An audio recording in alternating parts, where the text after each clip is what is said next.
할렐루야. 2월 18일 토요일입니다. 사무엘상 14장 36절부터 끝절 52절까지 말씀을 읽고 은혜 나누도록 하겠습니다. 사울이 이르되 우리가 밤에 블레셋 사람들을 추격하여 동틀 때까지 그들 중에서 탈취하고 한 사람도 남기지 말자. 무리가 이르되 왕의 생각에 좋은 대로 하소서 할 때에 제사장이 이르되 이리로 와서 하나님께로 나아가사이다 하매 사울이 하나님께 묻자오되 내가 블레셋 사람들을 추격하리이까 주께서 그들을 여호와의 손에 넘기시겠나이까 하되 그날에 대답하지 아니하시는지라. 사울이 이르되 너희 군대의 지휘관들아 다 이리로 오라. 오늘 이 죄가 누구에게 있나 알아보자. 이스라엘을 구원하신 여호와께서 살아계심을 두고 맹세하노니 내 아들 요나단에게 있다 할지라도 반드시 죽으리라 하되 모든 백성 중 한 사람도 대답하지 아니하매 이에 그가 온 이스라엘에게 이르되 너희는 저쪽에 있으라. 나와 내 아들 요나단은 이쪽에 있으리라. 백성이 사울에게 말하되 왕의 생각에 좋은 대로 하소서 하니 이에 사울이 이스라엘의 하나님 여호와께 아뢰되 원하건대 실상을 보이소서 하였더니 요나단과 사울이 뽑히고 백성은 면한지라. 사울이 이르되 나와 내 아들 요나단 사이에 뽑으라 하였더니 요나단이 뽑히니라. 사울이 요나단에게 이르되 네가 행한 것을 내게 말하라. 요나단이 말하여 이르되 내가 다만 내 손에 가진 지팡이 끝으로 꿀을 조금 맛보았을 뿐이오나 내가 죽을 수밖에 없나이다. 사울이 이르되 요나단아 네가 반드시 죽으리라. 그렇지 않으면 하나님이 내게 벌을 내리시고 또 내리시기를 원하노라 하니 백성이 사울에게 말하되 이스라엘의 이 큰 구원을 이룬 요나단이 죽겠나이까. 결단코 그렇지 아니하나이다. 여호와의 살아계심을 두고 맹세하옵나니 그의 머리털 하나도 땅에 떨어지지 아니할 것은 그가 오늘 하나님과 동역하였음이니이다 하여 백성이 요나단을 구원하여 죽지 않게 하니라. 사울이 블레셋 사람들 추격하기를 그치고 올라가매 블레셋 사람들이 자기 곳으로 돌아가니라. 사울이 이스라엘 왕위에 오른 후에 사방에 있는 모든 대적 곧 모압과 암몬 자손과 에돔과 소바의 왕들과 블레셋 사람들을 쳤는데 향하는 곳마다 이겼고 용감하게 아말렉 사람들을 치고 이스라엘을 그 약탈하는 자들의 손에서 건졌더라. 사울의 아들은 요나단과 이수위와 말기수아요. 그의 두 딸의 이름은 이러하니 맏딸의 이름은 메라비요 작은 딸의 이름은 미갈이며 사울의 아내의 이름은 아히노아미니 아히마스의 딸이요 그의 군 사령관의 이름은 아브넬이니 사울의 숙부 넬의 아들이며 사울의 아버지는 기스요 아브넬의 아버지는 네리니 아비엘의 아들이었더라. 사울이 사는 날 동안에 블레셋 사람과 큰 싸움이 있었으므로 사울이 힘센 사람이나 용감한 사람을 보면 그들을 불러 모았더라. 아멘. 감사합니다. 긴 전쟁의 이야기가 마무리되고 있습니다. 오늘 말씀 속에서도 어제 말씀, 그제 말씀과 마찬가지로 사울 왕의 조금은 아쉬운 그리고 어떤 면으로 보면 좀 딱한 또 다른 측면으로 보면 괘씸한 그런 모습들이 나타나고 있어서 좀 안타깝습니다. 이스라엘 사람인데 그것도 지금 왕으로 뽑혀서 그 역할이 막중한데 왜 사울의 모습은 항상 이런 식일까? 결국 사울의 왕조는 요나단에게 이어지지 못합니다. 사무엘상이 끝나는 대목쯤 갔을 때 요나단도 죽고 사울도 죽습니다. 참 안타까운 일이죠. 사울도 처음에는 하나님께서 기뻐하셨고 아주 처음에는 마치 1살짜리 어린아이처럼 때묻지 않은 순수한 그런 마음이었는데 불과 얼마 되지 않아서 전혀 다른 사람으로 돌변한 것 같은 느낌이 들 정도의 실망스러운 모습을 보여줍니다. 오히려 그의 아들 요나단이 야 이거 진국이네. 사울이 빨리 좀 어떻게 되고 그의 아들 요나단이 왕이 된다면 이스라엘은 정말 강력한 나라가 될 수도 있겠구나. 그런 기대감마저 드는 그런 모습을 오히려 사울이 아니라 요나단이 보여주고 있습니다. 자, 오늘 말씀은 이제 전장이 끝날 때쯤 되었을 때입니다. 사울이 자기 아들 요나단에 대해서 다 이야기를 듣고 알고 있죠. 이 전쟁이 최초에 발발한 원인 제공도 사실은 요나단이 한 것입니다. 아버지의 허락이나 명령을 받고 움직이지 않고 자기 스스로 아버지가 자기에게 맡겨준 1000명 중에서 용사들을 뽑아가지고 게바 근처에 있었던 블레셋 수비대를 공격했던 것입니다. 거기에 많은 병력이 있었던 것은 아니에요.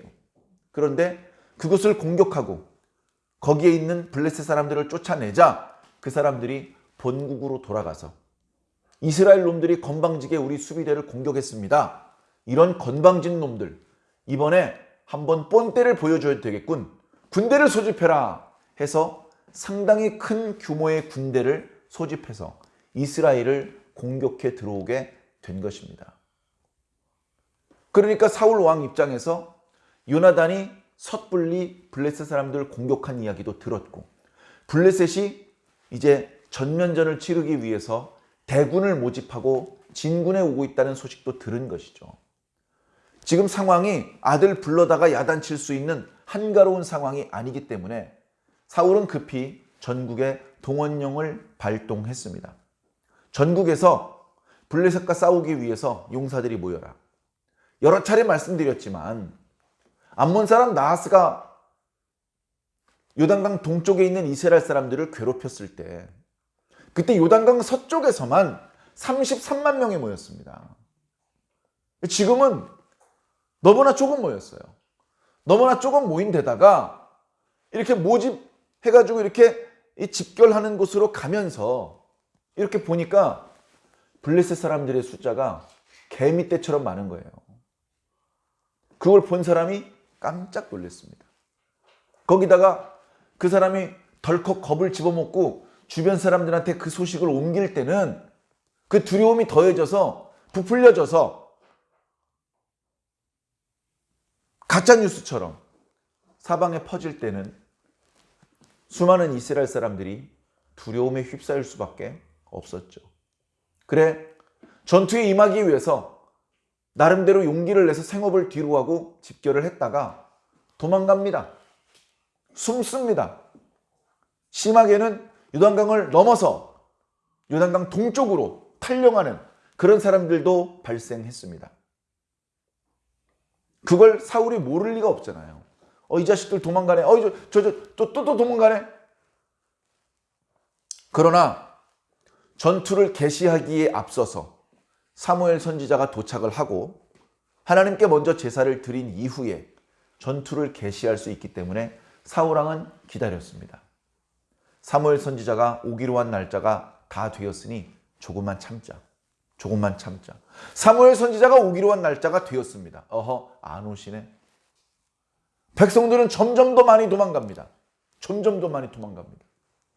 야, 안 되겠다. 다 도망가기 전에 나라도 제사를 드려야 되겠다. 야, 희생제물 가져와! 해가지고 급히 제사를 하나님께 드렸습니다. 됐어, 이제 시작하면 되겠지 하고 고개를 돌리는데 사무엘 선지자가 와 있는 거예요. 지금 뭐 하는 짓입니까? 블레셋 군사들은 턱밑같이 쫓아왔고 이스라엘 병사들은 흩어지고 있고 당신은 오지 않고 있어서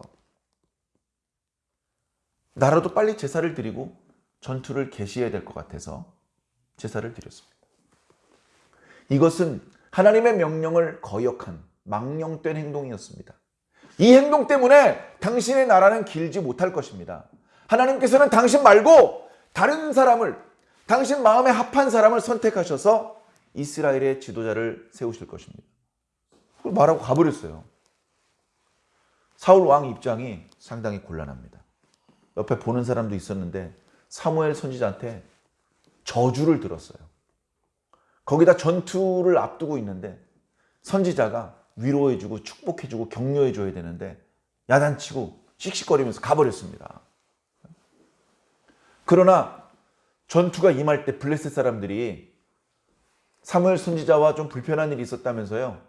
저희들이 다음 달에 쳐들어오겠습니다. 이렇게 봐줄 수가 없는 거잖아요. 전투는 양보가 없어요. 죽고 죽이는 거기 때문에 기분이 좋고 나쁘고를 그런 걸 생각할 수 있는 여유가 없는 겁니다.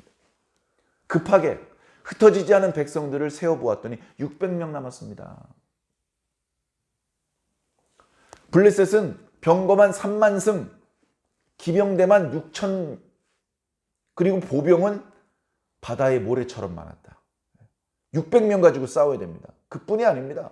블레셋 사람들의 손에는 강철검이 들려져 있는데 이스라엘 사람들의 손에는 청동검도 제대로 지급이 안 되어 있어요. 제대로 된 갑옷과 창과 칼과 방패를 그렇게 갖춘 사람은 사울 왕하고 요나단밖에 없었습니다. 나머지는 뭐 군사령관이고 어쩌고 홈이 들고 나온 거예요. 그러니 병력의 숫자도 부족하지. 들고 있는 무기도 떨어지지. 거기다가 야단 맞아가지고 기분 나쁘지. 백성들 앞에서 체면 구겨졌지. 상태가 안 좋습니다.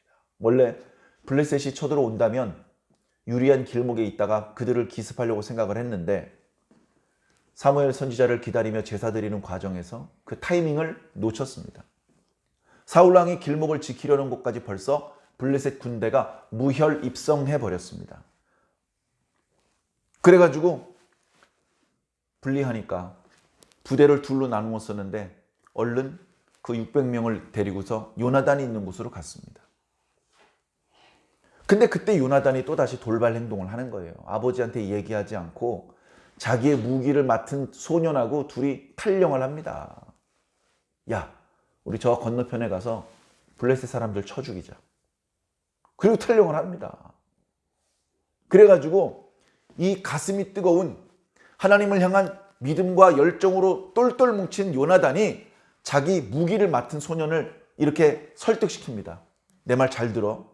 전쟁의 승리는 사람의 많고 조금 있는 게 아니야. 그럼 어디 있겠습니까? 하나님의 주권에 있다는 거예요. 이 땅은 하나님께서 우리 언약 백성들에게 주신 언약의 땅이야. 이 땅에서 살 수 있는 사람들은 우리 할례 받은 이스라엘 백성들, 언약 백성들 뿐이야. 그런데 저 할례 받지 못한 이방인들이 들어왔으니 저놈들을 쳐 죽이는 것은 살인죄가 아니야. 우리 건너가서 저놈들 다 쳐 죽이자. 그랬더니 이 무기를 맡은 소년이 용기 백배해졌어요. 알겠습니다. 앞장서시면 제가 바짝 뒤따라가겠습니다. 자, 무턱대고 싸우지 말고 우리가 일단 우리의 모습을 저놈들한테 보여주자. 그러면 저놈들이 틀림없이 야, 어디 숨어있다 이제 나왔냐? 올라와라! 라고 하든지 너희들 가만히 있어 우리가 내려갈 테니까 이렇게 할 거다. 그러면 그들이 올라오라 라고 하면 이건 하나님께서 오늘 나에게 저 블레셋 군대를 격파할 수 있도록 해주신다는 그런 징조다. 그게 아니고 너희들 거기 가만히 있어 우리가 내려가겠다. 그러면 우리 도로 숨어야 된다.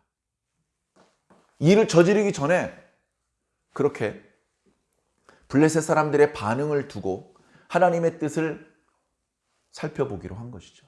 그걸 하나님께서 다 보고 계셨겠죠. 그리고서 자신들의 모습을 보였습니다. 그러자 언덕 위쪽에 있던 블레셋 사람들이 야, 숨어있다 이제 나오냐? 일리 올라와봐. 우리가 보여줄 게 있어. 그 말을 듣는 순간 요나단의 심장은 터지는 줄 알았을 겁니다. 됐어! 야, 가자! 해가지고 손발을 이용해서 절벽을 기어 올랐습니다. 그리고 앞쪽에 있는 블레셋 사람들부터 잡아뜨리기 시작을 했습니다. 블레셋 사람을 밀쳐 넘어뜨리자 뒤에 무기를 따르는 소년이 찔러 죽였습니다. 순식간에 20여 명이 죽었습니다.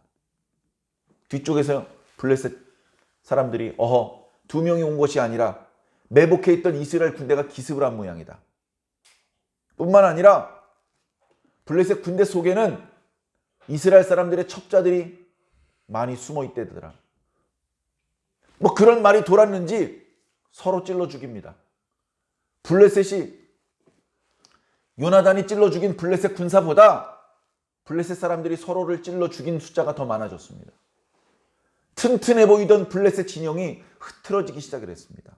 얼마나 그 흐트러짐이 심했는지 멀찍이 숨어서 코빼기도 보이지 않은 그런 곳에 숨어서 블레셋 진영을 이렇게 파수하던 파수꾼이 보니까 블레셋 진영이 다 엉망이 돼버렸습니다. 그 사실을 사울왕에게 보고했습니다. 사울왕이 깜짝 놀랐습니다. 누가 내 명령도 받지 않고 나가서 블레셋 진영을 공격한 것이냐. 점호해보아라. 인원을 점검해보았더니 요나단과 그의 무기 맡은 자가 보이질 않습니다. 이 녀석, 또 이 녀석이구만. 그래가지고 이 문제에 대해서 어찌하면 좋을지 옆에 있던 제사장에게 하나님의 궤를 가져오라고 이야기를 합니다. 그래, 하나님의 궤를 가지러 가려고 하는데 보니까 하나님의 궤를 가지고 오고 하나님의 뜻은 무엇입니까? 여쭤보고 응답도 그러면 너무 골든타임을 놓칠 것 같으니까 그냥 공격해 올라간 거예요. 야, 안 되겠다. 시간 없다. 제사장 그만두고 전군 전진 앞으로. 그래서 블레셋 진영 가까이 가봤더니 자기들끼리 찔러 죽이고 있는 거예요. 자기들끼리. 거기다 이제 이스라엘 군대까지 습격을 하니 그 많던 블레셋 진영은 형편없이 무너지고 이스라엘 사람들은 거의 피해를 보지 않은 채 블레셋 사람들이 허다하게 죽어나가기 시작을 했습니다. 그 모습을 보고서 블레셋 사람들이 두려움을 집어먹었죠. 야, 이스라엘 사람들에게는 여호와라는 신이 있다더니 또 그 신이 저 이스라엘 사람들을 도와주나 보다 하면서 전의를 상실한 채 도망가기 시작을 했습니다. 그 도망가니까 뒤쫓아가지고 그들을 추격을 하고 있었습니다. 그런데 꽤 먼 곳까지 추격을 하다 보니까 너무나 힘들고 피곤한 거예요. 자, 이때 사울 왕이 아들 요나단에게 전공을 빼앗기기 싫어서 이 전투의 승리는 요나단 왕자님 덕분입니다. 이런 말을 듣기 싫어서 백성들을 더 다그칩니다. 야! 저 블레셋은 우리의 원수인데 저놈들한테 우리가 원수를 갚을 때까지 저녁 나절까지 음식을 입에 대지 마라. 만약에 입에 음식물을 대는 놈은 저주를 받을 것이다. 다 맹세해! 맹세해! 이렇게 맹세를 병사들한테 강요했습니다. 그러다 보니 먼 곳까지 블레셋 사람들을 추격하느라 지치고 배가 고팠는데도 불구하고 그리고 숲속을 지나가면서 거기 땅에 있는 그 벌꿀을 보았는데도 불구하고 입에다 댈 생각을 하지 않고 있었습니다. 자, 근데 요나단은 일찌감치 부대에서 나와 있었기 때문에 자기 아버지가 금식을 명했다는 사실을 모르죠. 그러다 보니 아씨 배고픈데 잘 됐다 하면서 들고 있던 지팡이 끝으로 꿀을 찍어서 입에다 댔습니다. 달짝지근한 게 입에 닿으니까 눈이 밝아졌어요. 야, 맛있다. 힘이 난다. 야, 싸울만 하다. 그러고 있는데 그 모습을 본 백성들이 얘기를 합니다. 아, 왕자님 그거 드시면 안 되는데. 왜? 사실은 왕자님 안 계실 때 사울 왕께서 저녁까지는 아무것도 먹지 말라고 엄포를 놓으셨습니다. 먹는 잔 저주를 받을 거라고 그러셨습니다. 그러니까 요나단이 더는 먹을 수가 없고 아, 우리 아버지가 이 땅을 피곤하게 하셨구나. 내가 이거 꿀 한 방울 입에다 넣었더니 이렇게 눈이 밝아졌는데 그냥 마음껏 먹고 싶을 때 먹을 수 있게 해주셨더라면 우리 이스라엘 군대가 더 힘을 내서 저 도망가는 블레셋 사람들을 더 추격하고 더 많은 블레셋 사람들을 죽여서 저놈들이 다시 이스라엘 땅을 넘보지 못하게 만들 수 있을 뻔하였는데 하면서 어쩔 수 없이 아무것도 먹지 못한 채 블레셋 사람들을 밀어붙였습니다. 블레셋 사람들이 한번 밀리기 시작하니까 쭉 밀렸어요. 아얄론 골짜기까지 밀렸습니다. 거기는 이제 이스라엘과 블레셋의 경계 지점입니다. 거기까지 블레셋 사람들을 밀치고 나니까 날은 어두워졌고 백성들이 야, 이제 배고픈데 양도 잡아먹고 소도 잡아먹을 수 있겠다 해가지고 급한 마음에 고기를 잡아먹다 보니까 하나님께서 엄하게 금지시켰던 고기의 피를 먹는 죄를 범하기 시작을 한 겁니다. 그걸 이제 사울왕에게 알려주었죠. 이런 어리석은 녀석들, 큰 돌을 가져와라. 고기를 먹고 싶은 사람은 짐승들을 이 돌 위에서 잡아라. 그리고 피를 다 쏟은 다음에 고기를 먹도록 해라. 그렇게 하고 하나님 앞에 감사 제사를 드렸습니다. 자, 그런데 오늘 말씀 보니까 또 이런 소리를 해요. 야, 지금 날이 저물었지만 이제 뭐 음식도 좀 먹었으니까 기운을 좀 차렸으니까 밤새도록 그들을 죽여가자. 밤새도록. 왜? 이 전투에 대해서 더 많은 성과를, 요단보다 더 큰 성과를 사울 왕이 냈다는 말을 듣고 싶어서 밤새 죽여가자. 그러나 밤새 죽여가는 건 무척 위험한 일입니다. 이건 쓸데없는 욕심을 부리는 거예요. 백성들이 뭐라고 대답합니까? 왕의 보기에 좋은 대로 행하소서. 정말 그 명령이 마음에 들어서 이렇게 말하는 게 아니에요. 아니 뭐 왕께서 고집하시면 어쩔 수 없죠. 저희는 따르겠습니다. 뭐 이런 식으로 말을 하는 거예요. 그때 옆에 있던 아이야 제사장이 사울 왕의 소매를 잡아당깁니다. 왕이시여, 그러지 말고 먼저 하나님께 여쭤보시죠. 생각해 보니까 어때요? 지금까지 사울은 한 번도 하나님께 물어본 적이 없습니다. 그야말로 자기 마음에, 자기 소견에 오른 대로 행동하고 있는 거예요. 그래, 하나님께 여쭈어보면 백성들이 더 적극적으로 따라주겠지. 그런 생각을 하고 하나님께 여쭈어 보았습니다. 어떤 형태로 여쭈어 보았는지까지는 잘 모르겠습니다. 저희가 이 밤에 블레셋 사람들을 추격할까요? 말까요? 이걸 물어봤습니다. 그럼 추격해라! 또는 추격하지 마라!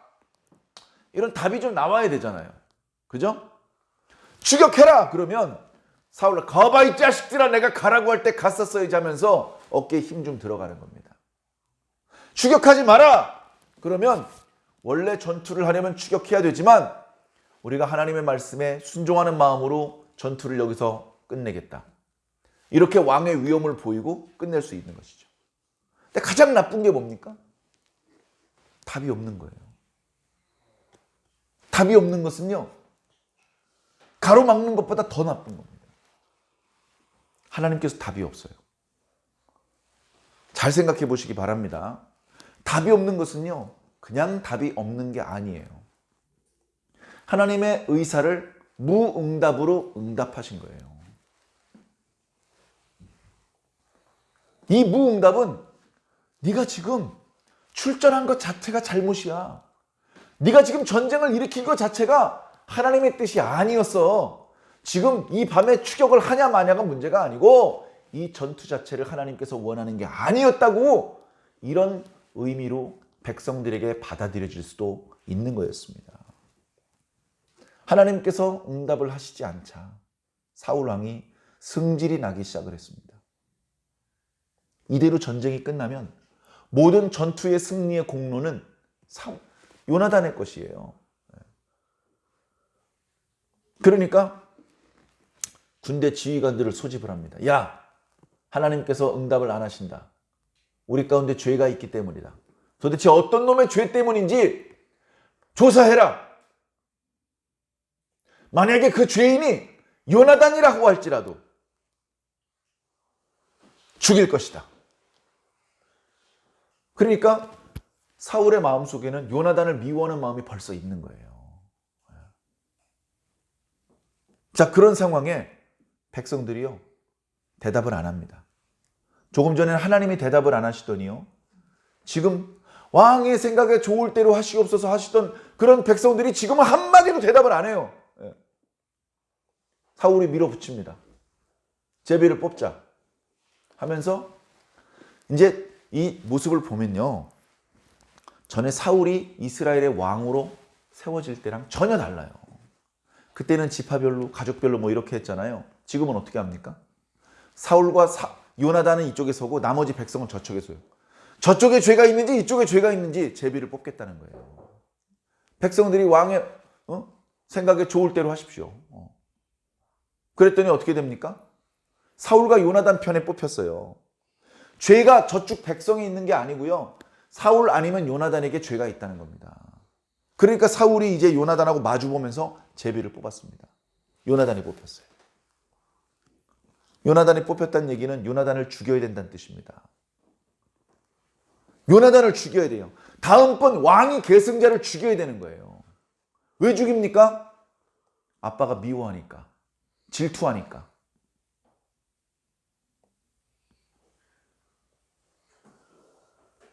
본래 왕국 시대에는 왕위가 튼튼해야 되기 때문에 왕은 자녀를 많이 낳아야 돼요.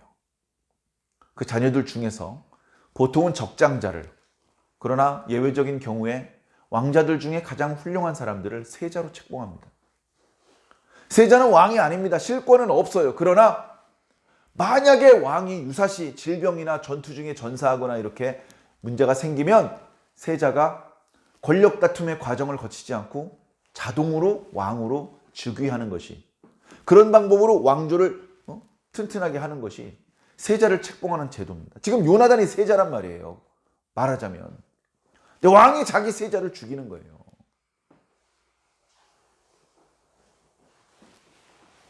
참 답답한 노릇입니다. 하지 않아도 되는 맹세를 해서 자기 아들을 죽여야 되는 상황으로 몰고 가는 것이죠. 요나단, 네가 무슨 일을 했는지 나한테 말하라.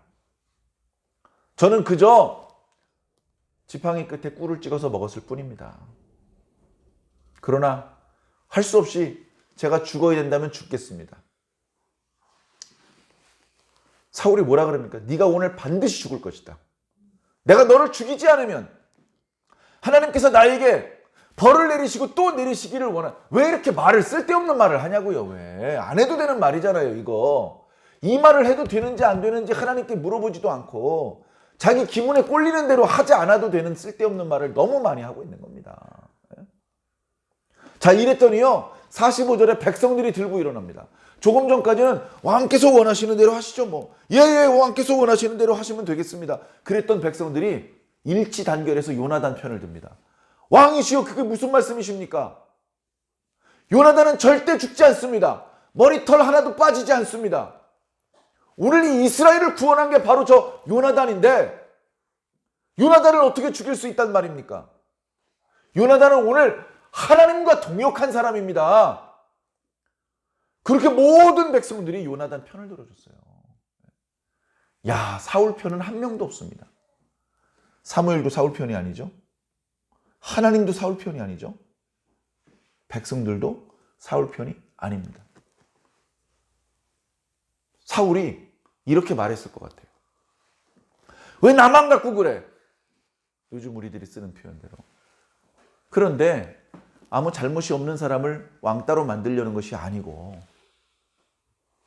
사울 스스로가 하나님의 명령을 망령되이 여겼고, 그러다 보니까 사무엘 선지자한테 책망을 들은 것이고, 전투를 수행하는데 지혜롭게 하지 못했고, 담대하게 하지 못했고, 하나님을 믿는 믿음의 마음으로 하지 못했고, 중요한 결정을 하기에 앞서서 하나님께 여쭈어 보지 않았고, 전공을 아들에게 뺏길까 봐 자기가 전공을 세우기 위해서 조급한 마음을 먹었고, 하지 않아도 되는 맹세를 자꾸 해서 백성들을 더 피곤하게 만들고, 백성들을 당황하게 만들고, 자기 가족을 죽일 뻔하고, 자꾸 이런 실망스러운 모습을 지금 보여주고 있는 것입니다. 모든 백성들과 군대 지휘관들이 요나단의 편에 서자 사울 왕이 막을 수가 없어요. 요나단이 이 전투를 승리로 이끈데 1등 공신이에요. 그걸 사울이 부정할 수가 없어요. 모든 백성들이 그를 두둔하고 있습니다. 전공도 세우지 못하고 체면은 체면대로 남김없이 구겨졌습니다. 그러나 어쩔 수 없습니다. 그렇다면 더 이상 블레셋을 추격하지 않고 집으로 돌아가자. 그리고서 끝났습니다. 그 뒷부분에 47절 이하에는 사울 왕의 어떤 그 여러 가지 사울 왕이 다스리는 동안에 있었던 일을 아주 간략하게 요약을 해서 말씀해주고 있습니다. 사울 왕은 그 주변 이스라엘 주변에 있는 나라들을 공격해서 매번 이겼다고 말씀하고 있어요. 일단 지지 않고 이긴 것은요, 하나님의 축복입니다. 그런데 이제 원문의 의미를 이렇게 살펴보면 공격하지 않아도 되는데 괜히 들쑤시고 그들을 괴롭게 하고 있었던 거예요. 생각해보면 사울 때 여기저기 전투하러 나가서 이긴 것보다 사무엘 때 전투를 한 적이 없는데도 평화롭게 지냈던 것이 더 좋습니다. 사무엘 때를 생각해 보시자고요. 에베네셀 돌을 세울 때 마지막으로 블레셋을 격파하고 상당히 오랜 시간 아무 전투 없이 평화롭게 지냈습니다. 그때는 전투가 없었기 때문에 농번기 때 농사에만 집중할 수 있었어요. 세금을 왕에게 바칠 필요도 없었어요. 전투가 벌어져서 가족들이 죽고 포로로 끌려가고 재물이 약탈되고 이런 적도 없었다고요. 지금 사울을 왕으로 세우고 나니까 세금 어마어마하게 바쳐야 되죠. 수시로 불려나가서 전투를 수행해야 됩니다. 그러다 보니까 그 주변에 가만히 조용히 살고 있던 이방 민족들이 이스라엘이라고 하면 이를 갈게 됐습니다. 잠재적인 위험을 만들고 있었던 것이죠. 이런 모습도 정말 잘한다고 박수 쳐줄 수만 없는 그런 모습입니다. 자, 또 49절 이하에 보면 그의 이제 조직들, 가족들 소개하고 있는데요. 지금까지는 요나단이라고 하는 아들만 소개가 됐었지만 그 밑에 남자 동생이 2명 있었고 여자 동생이 또 2명이 있습니다. 아내와 또 군사령관과 그 숙부라든가 그 가족들의 이름이 소개가 되고 있고, 그리고 마지막 구절에 사울이 사는 날 동안에 계속해서 블레셋과 전투가 있었습니다. 그러니까 이게 좋은 거냐 이거죠. 사무엘 때는 전투가 없었어요. 전투가 없었다고요. 그 긴 기간 동안. 근데 사울 왕 때는 계속 전투가 반복되는 겁니다. 전투가 벌어지면요, 백성들 세금을 평소보다 더 내야 되고요. 그리고 농사일 이런 거 못하고 부대에 수시로 불려 나가야 됩니다. 전투하다가 죽고 다치는 사람 계속 생기고요. 이런 피곤하고 그런 불필요한 일 자꾸 생기는, 왕을 세우다 보니까 그런 문제가 생기는 겁니다. 그러나 사울 왕은 왕이고 자신의 사명은 백성들을 이방인으로부터 지키는 건데 가장 위협적인 존재가 블레셋이기 때문에 그들을 이겼더라도 또 그 다음번 전쟁을 준비하지 않을 수 없는 것이죠. 그래서 돌아다니다가 힘이 세고 용맹한 사람을 만나면 스카웃을 하는 겁니다. 항상 상시 군인들을 모집하는 그런 모습을 보여줄 수밖에 없었던 것이죠. 여러 가지를 더 말씀드릴 수도 있습니다만 어찌되었건 사울의 이런 실망스러운 모습을 우리가 잘 살펴보면서 우리 자신의 모습이 혹시 이런 것은 아닌지 살펴보아야 됩니다. 실수는 여러 종류의 실수가 있어요. 그걸 일일이 다 말할 필요는 없습니다. 그럴 수도 없고. 중요한 건 뭐냐면요, 그 많은 실수들의 원인은 하나예요. 기도하지 않은 거. 먼저 하나님께 여쭈어보지 않은 거. 올라갈까요 말까요? 그걸 여쭤보고 응답을 주시면 그 다음에 가야 되는 거예요. 사울은 이스라엘의 왕입니다. 믿음의 많고 적음을 떠나서 이스라엘 백성들은 하나님을 믿는 사람들 아닙니까? 하나님을 믿는 사람들이라면 하나님의 말씀이 우선이어야죠. 그러면 중요한 일을 결정해야 되는 리더일수록 하나님의 뜻을 여쭈어 보아야 되는데 사울은 하나님께 여쭈어 보지 않습니다. 자기 소견에 오른 대로 계속 판단하고 함부로 말하고 다니는 거예요. 자, 그런데 혹시 오늘 저와 여러분들에게 이런 모습은 혹시 없습니까? 오늘 저와 여러분들이 야, 저녁 때까지 아무것도 먹지 마. 먹으면 저주받을 거야. 이런 말을 하는 실수는 안 하겠죠. 그러나 오늘 우리들은 과거 이스라엘 사람들이 저지르지 않았던 실수를 저지를 수 있습니다. 새로운 종류의 실수죠. 실수의 종류는 자꾸 새로운 것이 추가되지만 원인은 기도하지 않았다는 그 한 가지. 먼저 하나님께 기도해보고 이미 성경에 하나님의 답이 나와 있는 것을 잘 살펴보아서 내 생각은 이거지만 하나님이 아니라고 하시면 접자. 이렇게 포기할 줄도 알고 나는 가고 싶지 않았는데 하나님이 가라고 하시니 가자. 이렇게 내가 우선이 아니고 하나님이 우선이 돼야 됩니다. 내가 왕이 아니고 하나님이 주가 되셔야 되죠. 주인이잖아요, 하나님이. 주인이 명령하시는 종들은 따라야죠. 우리는 항상 주인의 명령을 기다리는 주님의 종들입니다. 주님의 일꾼들입니다. 주님께서 명령을 내리고 계십니다. 그 주님의 명령을 잘 따라야 됩니다. 주님께서요, 우리가 배고플 때 밥 먹으라고 명령해 주십니다. 감사하지 않습니까? 우리가 배고플 때 금식해라 이렇게 사울왕처럼 명령하면요, 힘들어도 할 수 없이 금식해야 돼요. 근데 하나님께서는 정말 눈물나게 감사하게도 내가 배고플 때마다 밥 먹으라고 명령을 하셔요. 내가 피곤할 때마다 자라고 명령을 하셔요. 근데 안 자고 있으면 그 명령을 따르지 않은 겁니다. 더러우면 씻으라고, 피곤하면 자라고, 배고프면 밥 먹으라고, 추우면 옷 껴입으라고, 그런 명령을 내려주신다고요. 그 모든 것들이 주님의 명령이에요.